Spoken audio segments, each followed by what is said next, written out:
In the likely event that Bola Tinubu is sworn in as the next president of Nigeria, which is likely to happen, what sort of romance will the OBIdient movement have with Mr. Tinubu's government?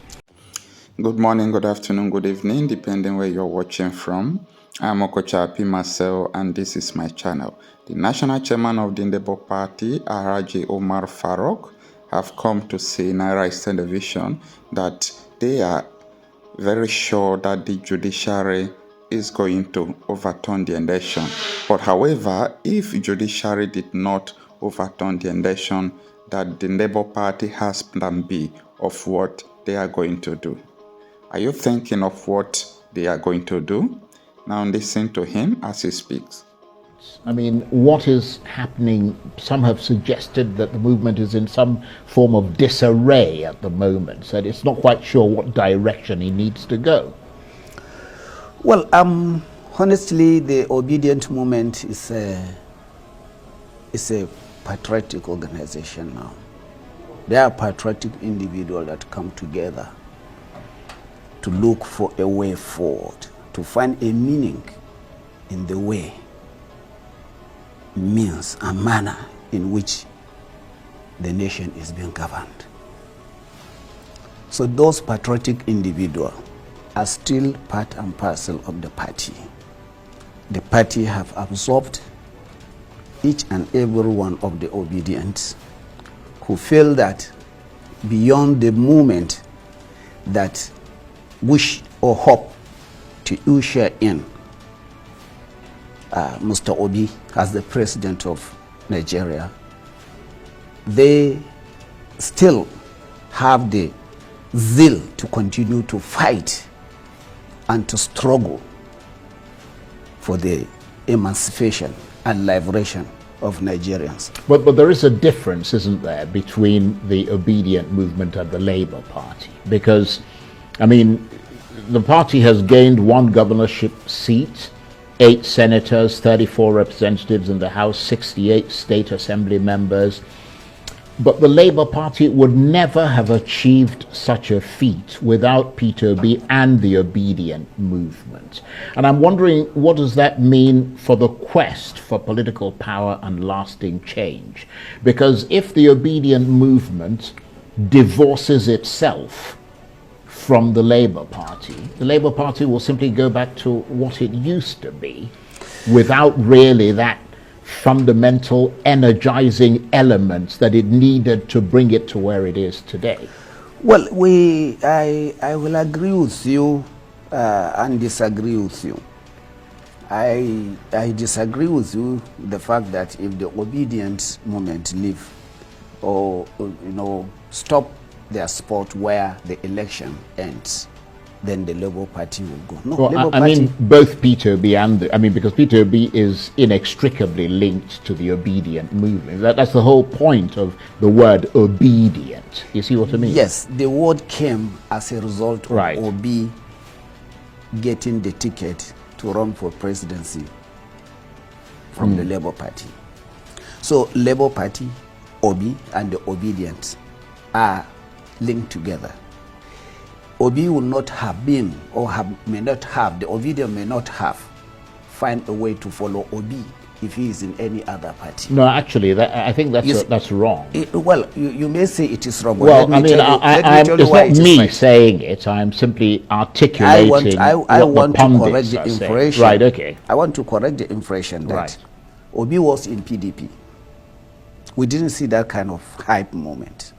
No, because he didn't become the presidential candidate in the PDP, did he? Well, we didn't see that hyped when he was in PDP wanting to vie for the presidency during the primary.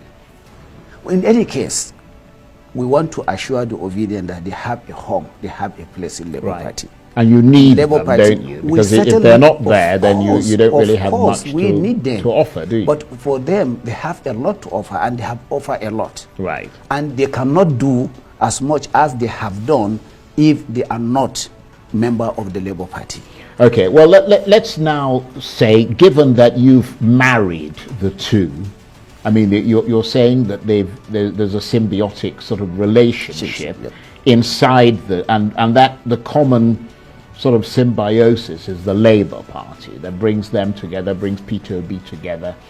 In the likely event that Bola Tinubu is sworn in as the next president of Nigeria, which is likely to happen, what sort of romance will the Obedient movement have with Mr. Tinubu's government?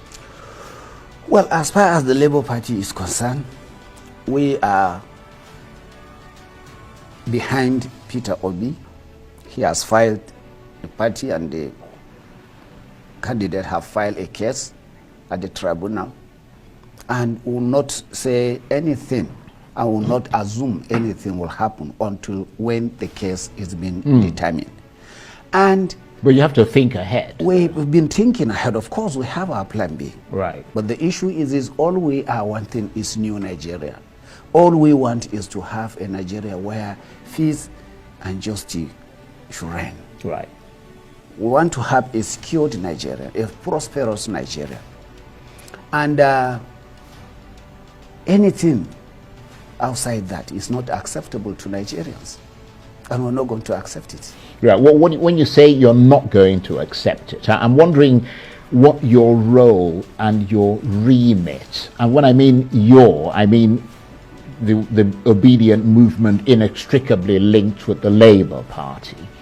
I wonder what your role and whether your role and your remit will widen to become sort of like that of the opposition, essentially rebutting and questioning government policies in a democratic setting, or will your remit be more like the end SARS remit of dissent and continuing protests? Because I mean, the two are kind of side by side, aren't they? Well, you see, the Obedient movement tend to be a little more radical. The thing is this, of course, you know, I'm more light in bringing the answers, you know, phenomenon with the Obedient movement of where they accept democracy and the people come together. You know, they're entirely two different things. It's just that we felt that, you know, Nigerians, we have seen a lot and we're going to see more. But there is nothing new that is going to happen in this country. If the judiciary did the right thing, we will see what we have seen before. And I want to assure you, Nigeria will continue to survive as a nation. But we will continue to strive, and the party will give a playing ground for people who are willing to come and instigate for power shift through democratic means. The party is there, Labour Party is there.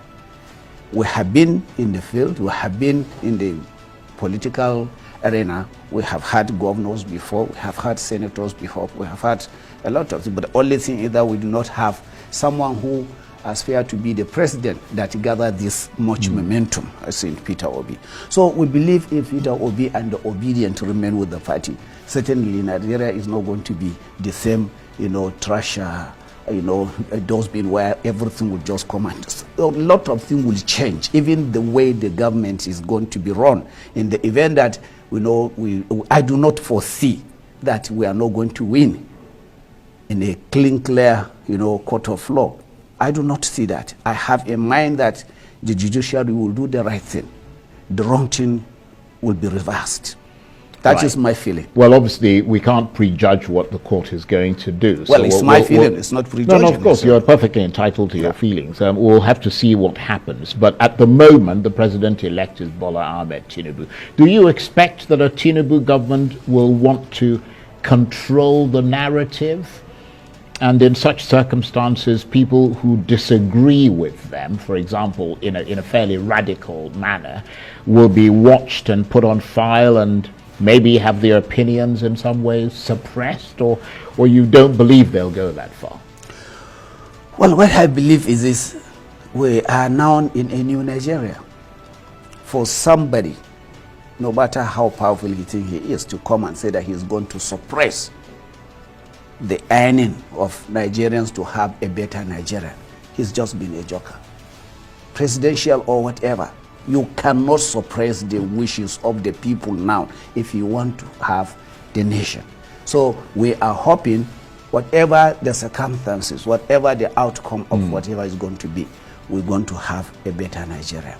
Well, when you say better Nigeria, would you say that after the elections, the political divide is now perhaps more rigid than it was before, or is it very finely balanced in a clearly fragmented political system and country?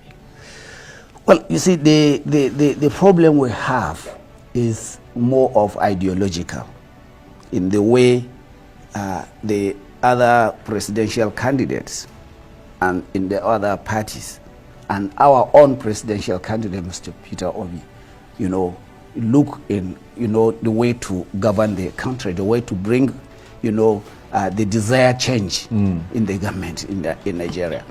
So we are Nigerians. We will not allow Nigeria to rotten at all. We will not allow it. So we will continue to force, to push, to make sure that a better Nigeria is, has arrived. Nobody can change the narrative. It has already been changed. You cannot do. Let them come. They are making noise, talking, doing their, all their, noises. But they're not going to change it. We are there. The good people and the well-meaning Nigerians are watching. And we want to see the outcome of the judgment before anything. First thing first. Well, some would argue that you were watching the elections and the rug was pulled out from under your feet. Now you're watching the courts. Well, you and see, perhaps, I mean, I can't prejudge the court.